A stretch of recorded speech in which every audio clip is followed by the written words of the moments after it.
So, good morning mga kuis yan. May share lang ako sa inyo. Ito ay hindi nagana yung speedometer. Wala. Yeah, ituturo ko sa inyo kung saan yung nagiging problema nito mga kuis. Sa inyo ako. So yan mga kuis yan. Tanggalin nyo muna yung underseat nya. Yan. Tapos susunod nyo tatanggalin mga kuis itong airbox. Ito, saka ito, natanggalin nyo yung pinaka-clamp ng airbox. Yan.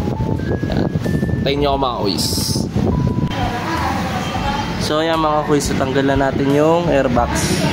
Tatanggalin nyo yung allen dito, saka yung dalawang G's na 10mm.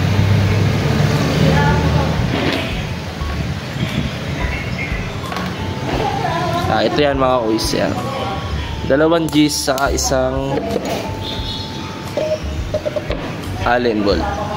Then ito yan, yung clamp dito, tatanggalin nyo yan. Tanggalan natin. Logan nyo lang pala.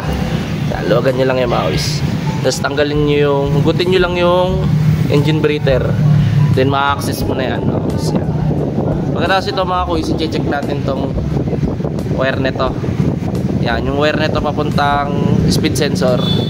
Yan, checkin natin kung may talok ba dyan o wala. Baka mamaya ito nasira. Pero bibihirang masira kasi yung speed sensor ito. Titingnan naman na natin yung kanyang wire dito mga kuis. Yan, pansin mo yan, yan. Talok na. Checkin natin yung ilalim. Checkin natin. Ayan o, papansin nyo mga kuis. Yan, talok na. Ayan mga kuis.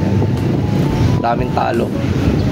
Yan, antayin nyo mga kuis at titingnan ko muna din, ayusin na natin mga kuis.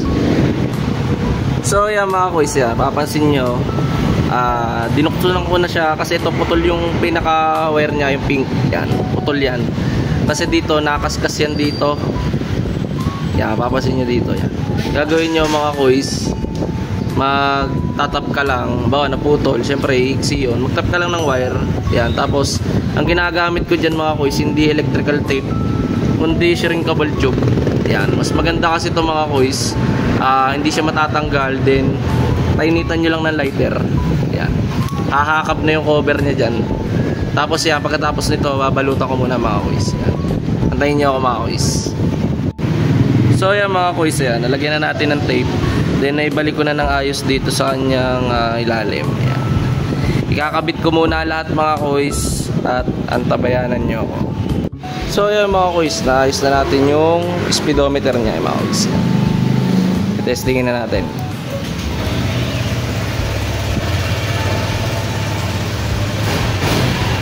Yan mga kuis, agana na oh.